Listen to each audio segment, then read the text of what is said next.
back. In 1973, a French court started proceedings against Hubbard for fraud. He had left his ship, which was berthed in Morocco, and went to live in hiding in New York, where he was looked after by Jim Dinkelsey. To turn the tables on his enemies, he devised a bizarre plan called Snow White. Its stated aim was to correct false reports about Scientology. It led to Scientology members infiltrating government departments. Hubbard even issued a reading list for learning the black arts of espionage. He believed that there was an international cabal that was in control of the attack on him around the world, as well as the attacks on various countries. And so Snow White was written to find this cabal, find all the connections between all these enemy groups, to expose them, to destroy them. It was done through infiltration. In some cases, it was done through burglary.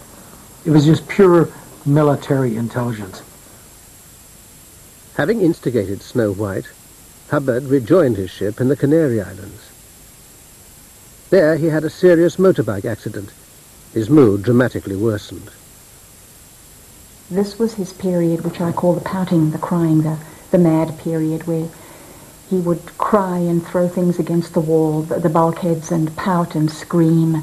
But right toward the tail end of that, he created the RPF, the Rehabilitation Project Force.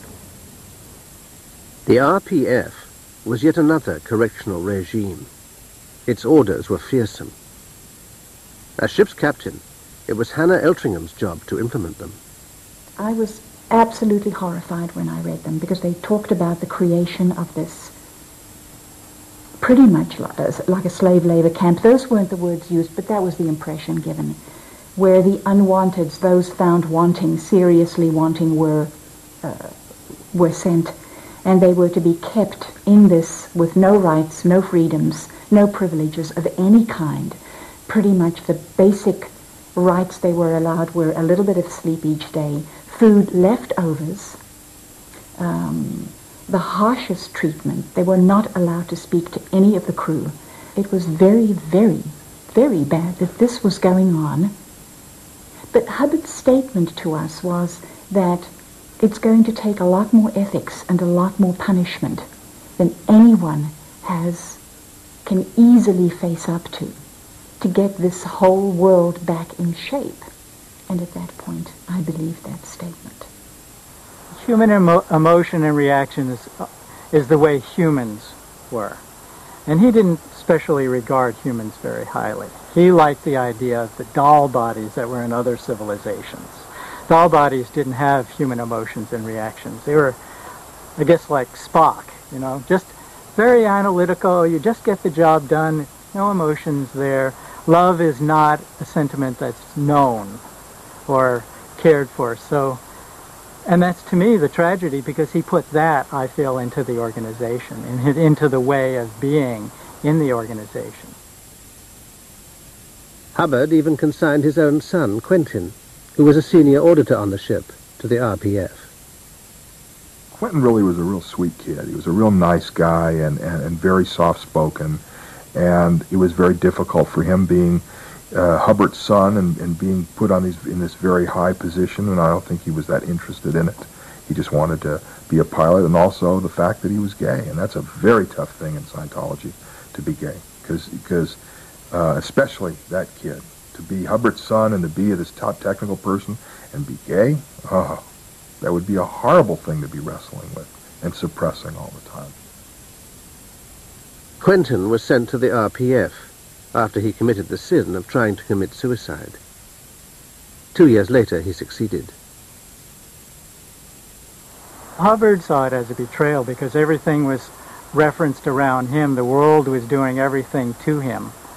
This technology that was supposed to work didn't even work on the senior person of all technology, Hubbard and his son. He just saw that as an attack from his son. And that's, the love was gone. He was not alive. He had lost love.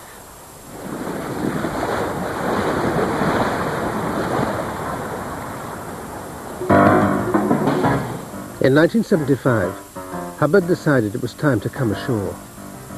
He sent scouts to look for a suitable land base. They settled on Clearwater in the rich state of Florida. He stated coming ashore would be profitable because we could get so many more people to the Flag Land Base, as it was to be called, for auditing and training. And he also wanted to concentrate on getting professionals to the land base because, of course, they had more accessible money. They had pension funds, they had children's education funds, and some of these he named that were accessible. Hubbard knew Scientology would be unwelcome, so he devised a top-secret battle plan. He called it Operation Goldmine. Using a cover name, the United Churches of Florida, Hubbard issued secret orders to take over the town.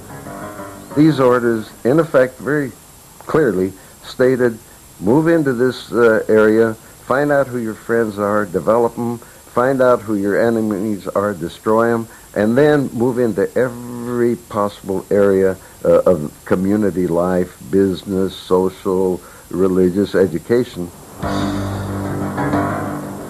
The plan worked. Clearwater is a Scientology bastion.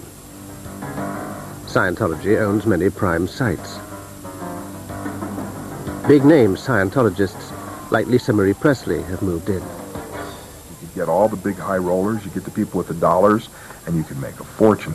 And I believe the income for a week, this is like in 1970, 78, 79, was somewhere at $500,000 a week. I mean, that's where the big bucks started to be made, when you